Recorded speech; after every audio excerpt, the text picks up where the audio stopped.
Hello to all of my untamed souls, and we are going to do the week ahead reading for January 15th of 2024 through January 21st of 2024. Now, this is a collective reading, so it may not align with you perfectly. It may not be for you. You'll have to use your own discernment to decide if this reading is for you. Another disclaimer is if you wish to receive a reading, then stick around. If not, then go ahead and skip on through and maybe we'll catch you on the next time around. So I'm going to keep shuffling these cards, and then once we get them shuffled, we will pull the cards for our reading.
Okay, well, I will tell you that you saw me shuffle, and this is going to be a big week for somebody. I literally got 4 majors out in in one go there.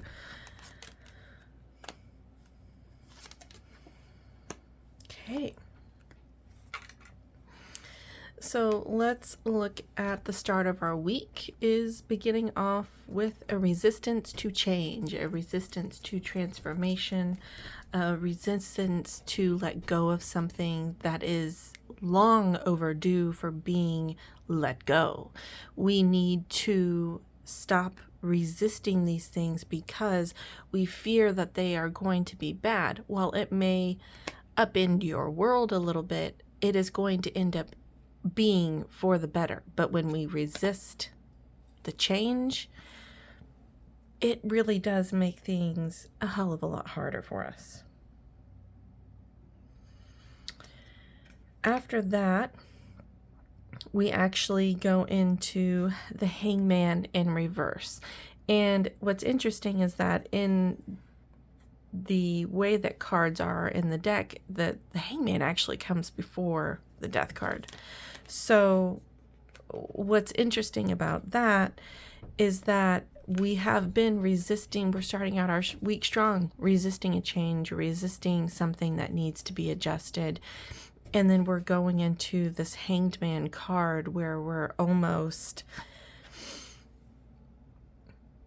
aggressively staying in a mode of doing absolutely nothing about it. We're wallowing it. We're considering ourselves a martyr.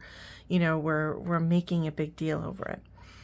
When we're making a big deal over it, and really we are lacking to look inward to actually assess with fairness and taking our biases out of our own life and our own situation.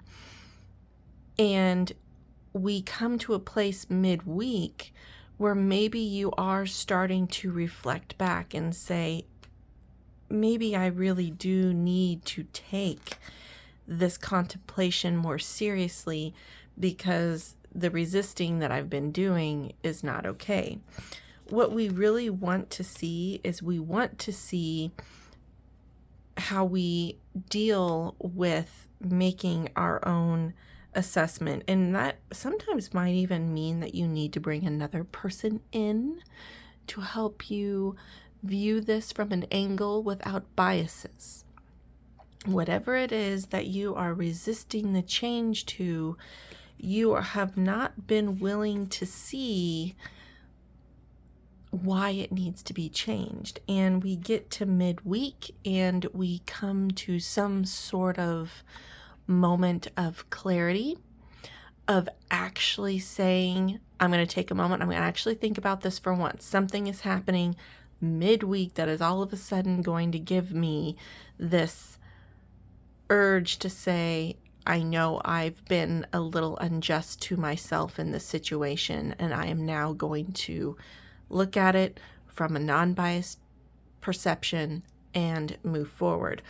If this were to be what actually happens, what we then end up with is the correct and upright scenario where the hanged man would then come, and then the death, meaning you make the decision, you weigh all the options, you discover what you need to do moving forward without your own biases. You take a moment to decide how this is going to look for you, how you feel, what you need to look at and view to change, and then start the change process. Now, after we go through looking at things without our biases, well, now we feel a lot better, don't we? So after we have now moved on from saying, okay, I've looked at this from a different angle and I realize where I definitely had some fault and where there's things that could be controlled and cannot be controlled. And now we move into the Chariot card. And the Chariot card is going towards the end of the week. And with the Chariot card, it is an intense drive and passion to say, I'm going to do this. I'm going to get in that carriage. I am going to go.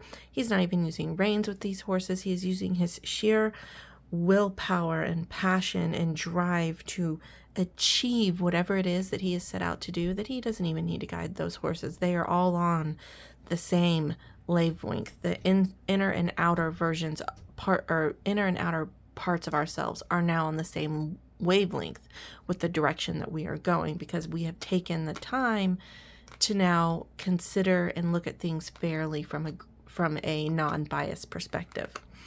And then we get towards the end of the week and we have the Five of Wands, which can be a card of climbing the ladder, a card of playfulness, a card of competitiveness. It's whatever you're doing, you are probably going to have to go through a little bit of an obstacle course as you drive through. But this is showing a great positive fashion of driving through. And the Five of Wands being upright is also showing that we're doing this from a mode of playfulness, a mode of practice. We are going through the motions where we might have fallen off track somewhere and we got jumped back in, maybe where we left off, kind of in the middle of our process. And we're going to say, okay, we can do this. We're going to keep going forward. We're doing this as a team and we're going together. And imagine yourself being this person here that's almost to the top, touching that fire. They're ready to get going. Now, we're going to come into our oracle cards here that are going to help bring a little bit more perspective, just in general, into the reading. And we have Brigid, which is the card number 10. May the serpent wake, bellowing with the rising flame and beckoning the wisdom that awaits your return. So taking these, I see that kind of in this position over here as part of going through those motions of taking that time to beckon forth the wisdom that you need to help get you out of this stuck position that you're in the beginning of the week. And once we have gone through those motions of taking the time to say we're going back to the wisdom we know, when it comes to the Justice card, for instance, you're using your intuition, your gut, but also all the facts of the situation. And whenever you finally kind of fit that in there where you are saying, I know what I need to return to, but I'm having a really hard time just coming to terms with it. So whenever we take that moment to say that we are going to return to the things that we have known that we need to do in the past when this situation has arisen, we know we need to return to this to help center ourselves so that we can weed through what needs to be weeded through. Snowflake, every moment is a sacred gift, a blessing you shouldn't take for granted. So we weed through what we need to weed through. We take in that moments to go back to stages of wisdom that we have in the past that have helped us through this sort of situation before. And once we've done that, we're ready to charge forward and take action and start putting things into action, into plan.